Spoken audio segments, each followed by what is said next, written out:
majority of Indians are racist. And we must never be scared to say that. They are racist. I'm not saying all Indians. I'm saying majority of them. The same thing applies to some of the colored brothers. They see themselves as more white than being black. It's a reality we have to deal with. We actually marry each other more with white people than with Indians. Because majority of those Indians see us as subhuman. An Indian who marries an African gets isolated and discriminated amongst Indian communities.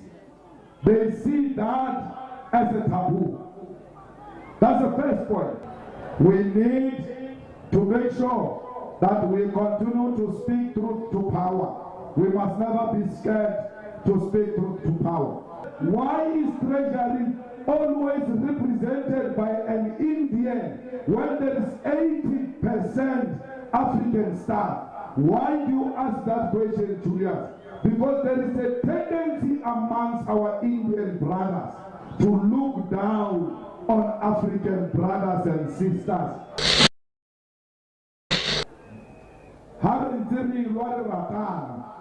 We must not forget for apartheid there was a hierarchy of oppression. Indians were better off than colors. Colors were better off than Africans. We were not oppressed the same. Our oppression was worse than the oppression of the Indians. That's why in the liberation movement we used to say we are fighting to liberate blacks in general and Africans in particular. We must never apologize about that. Our struggle is to liberate Africans in particular. Apartheid legacy is still there, especially from amongst some of our black brothers. Majority of Indians hate Africans. Majority of Indians are racist. And we must never be scared to say that. They are racist. I'm not saying all Indians. I'm saying majority of them. The same thing applies to some of the colored brothers. They see themselves as more white than being black. It's a reality we have to deal with. The Indians had all types of resources even when they were oppressed. The resources that Africans did not have. To show, I want to give you two examples of why I say majority of Indians are racist. If you check the marriage rate between Indians and Africans, it's extremely low. Africans and Indians do not marry each other because majority of those Indians see us as subhuman. We actually marry each other more with white people than with Indians. An Indian who marries an African gets isolated and discriminated amongst Indian communities. They see that as a taboo. That's the first point. The second point is majority of Indians do not vote for African parties. Majority of Indians do not vote for the ANC. Majority of Indians do not vote for the IFP. They don't vote for UDM. They don't vote for EFF. They vote for DA because they see themselves as being more closer to white than African stragglers. Yeah. If there are Indians who are going to catch feelings about this statement, it is your own baby to feed Malta Bella. Why should we be silenced here? Why are they an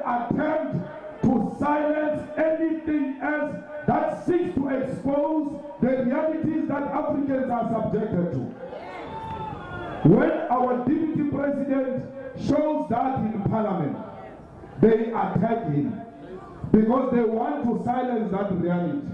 And they tell us that Momo in treasury is a revolutionary, he fought in the struggle. If Momo fought in the struggle, he would have understood what Floyd said better than all those Indian-led mobs which attacked Floyd. A revolutionary would have known that when he went into prison, that when he went into exile, he was fighting for blacks in general, but Africans in particular. That's a reality. Unless he was engaged in a struggle, Momo didn't know. But if he knew what he was fighting for, he will understand what Floyd was saying. Floyd was saying, in a situation where treasury staff, 80% of it is African, why is it always represented by an Indian? He didn't say Indian. I would have said that.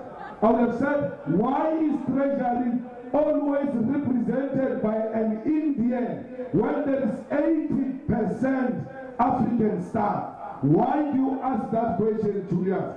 Because there is a tendency amongst our Indian brothers to look down on African brothers and sisters. And Momo should know that that thing should never be allowed. No one should look down at African brothers. Now I found the leaders of the EFF, all of them queuing, going to explain themselves to people who have made it their business to misunderstand the EFF. They know what we are saying. They understand what we are saying. They deliberately distort what we are saying. They even say, why are they attacking treasury? It means they are under investigation. I want to tell all those Indian journalists who organized a mob against us to know that we are not scared of SARS. We are not scared of police. We are not scared of any led Indian mob. We are not scared of anything. We are not scared of the media. You have tried to destroy us before. You failed. You will fail again because we are not made by the media. We are made by these masses of our people. Why should we be blackmailed? Why should we be silent by every Indian who found a strategic position, be it the institution of higher learning, be it in business, be in the government institutions, be in the media? When you speak against them, they organize some sort of Indian mob to attack us and expect us to keep quiet. I will never keep quiet. It doesn't matter who says what.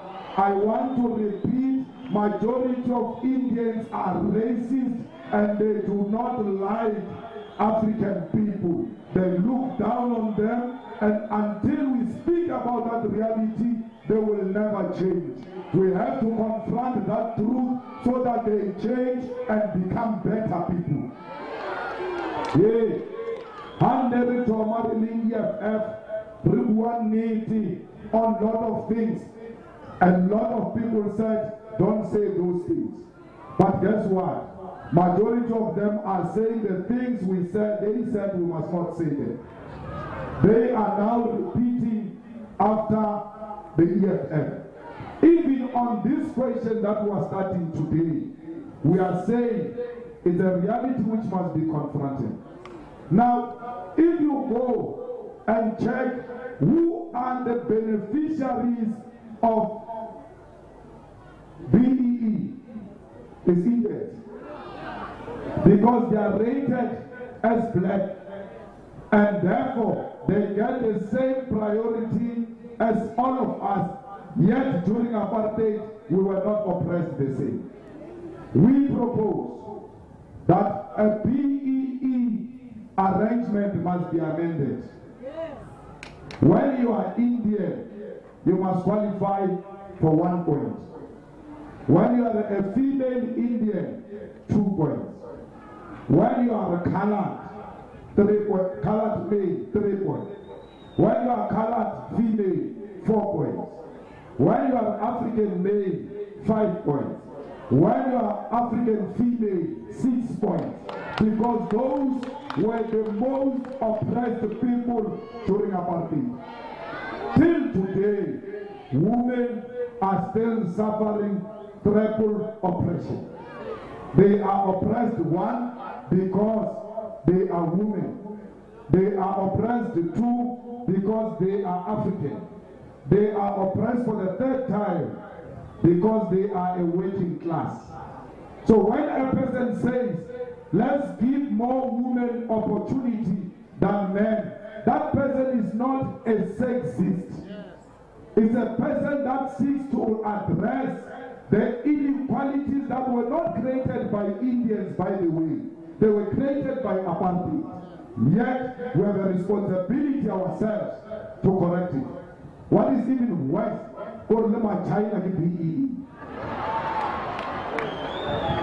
So, fighters, we need to make sure that we continue to speak truth to power. We must never be scared to speak truth to power. There you have it, guys. Julius Malema is usually full of these revolutionary speeches. Sometimes you wonder where he gets them from.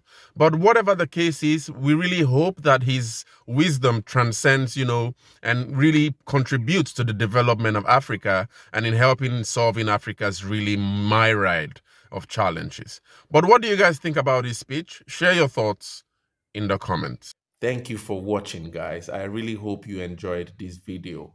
Please share and like and subscribe, because that's the way you support Kwazemi as a channel, an Afrocentric channel, where we try to understand deeper issues in African history and hopefully develop a collective intelligence on how we wish to build the Africa we want to see as people of Africa. See you in the next one.